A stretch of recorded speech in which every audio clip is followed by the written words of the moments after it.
know that there's been a backflip in the recommendation of use of ice for injuries and pain? This could be costing you valuable time on the sidelines. Hi, I'm Jess Harvey, Osteopath and Director at Head to Toe Health.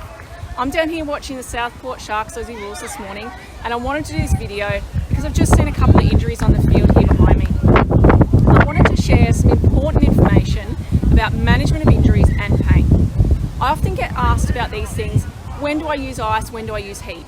And also I see patients that have followed outdated advice and it's cost them recovery time. Taking the time and attention to manage acute and chronic injuries can make a significant difference in how the body responds, heals and ultimately recovers.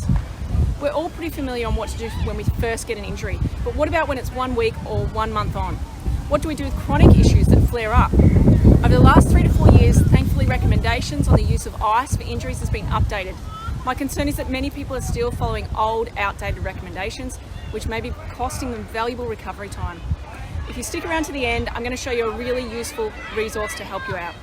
So there's actually 3 things to focus on to help manage your inflammation and pain more effectively. I'm going to give you these 3 distinctions right now so you can optimize your recovery and healing straight away. So what to do? There are 3 main management strategies. Number 1, within the first 24 hours after an acute injury, apply ice for 10 minutes every 2 hours.